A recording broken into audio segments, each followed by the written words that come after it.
Assalamualaikum warahmatullahi wabarakatuh. Ya halo teman-teman, jumpa lagi dengan saya Riza Ilham di channel saya Riza Ilham. Pada kesempatan hari ini saya ingin membahas Pak Ganjar.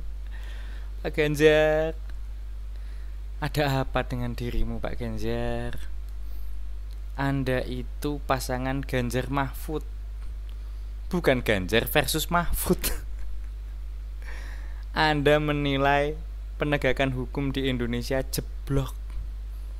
Lah Menko Polhukamnya wakil jenengan Pak Ganjar, masih jadi menteri. Mbok ya, itu dipikir dulu kalau mau bicara. Diam sebentar nggak apa-apa Pak Ganjar. Terdiam sebentar ketika mau menjawab nggak apa-apa, nggak harus cepet-cepet. Nggak harus cepet-cepet ketika menjawab. Kalau jawab cepet-cepet spontan ya seperti itu. Saya bukannya mau mengeluh-elukan Anies Baswedan, tapi contohlah Anies Baswedan. Saya beberapa kali melihat Anies Baswedan itu ketika mau menjawab, mikir dulu konsekuensi yang akan ditanggung pada jawaban yang akan dilontarkan. Itu Anies Baswedan. Dipikir matang-matang ketika mau menjawab. Pak Ganjar jangan sekenanya gitu loh kalau menjawab. Apalagi sudah jawab sekenanya, nyerang orang lagi. Dalam hal ini Pak Jokowi ya.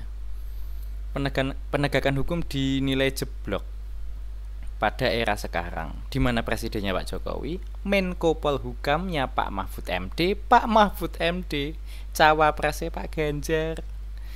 Ini sebenarnya Ganjar Mahfud atau Ganjar versus Mahfud? Aduh, Pak Ganjar, tolonglah.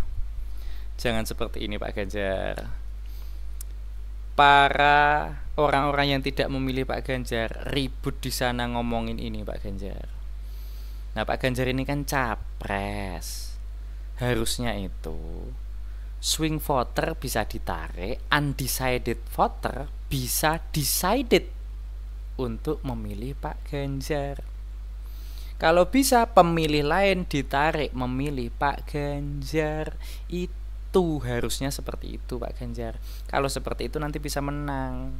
Kalau Pak Ganjar masih sering nyerang orang, ya kan, nyerang kebijakan orang lain, ya nanti respectnya akan menurun Pak Ganjar. Ini udah terlalu banyak blunder loh Pak Ganjar loh ya.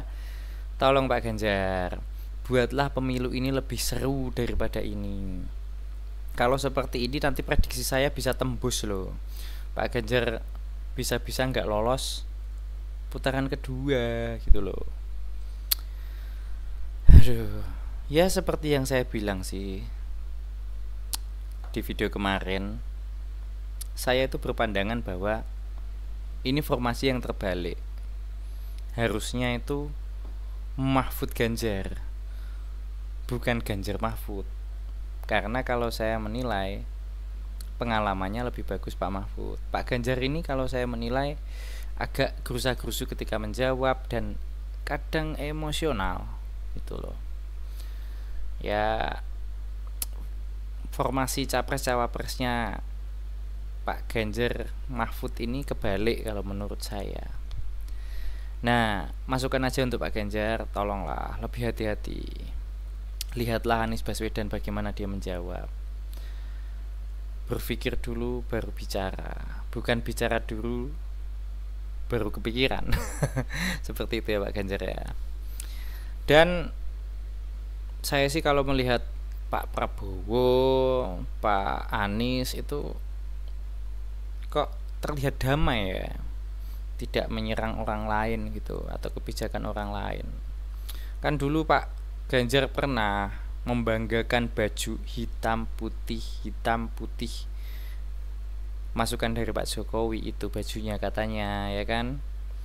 Saya nggak abu-abu Mbak. Nah, kalau sama Mbak Nana bilangnya seperti itu.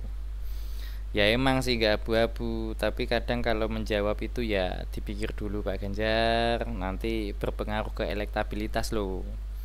Ini saya lihat itu elektabilitasnya Pak Ganjar turun, Anies naik, Prabowo naik, Pak Ganjar turun. Ayo Pak Ganjar yuk, bisa yuk. bisa untuk lebih baik yuk, jangan blunder terus gitu ya, nanti malah nggak seru pemilunya. Saya sih nggak membela siapa-siapa, nggak menyatakan dukungan ke siapa-siapa.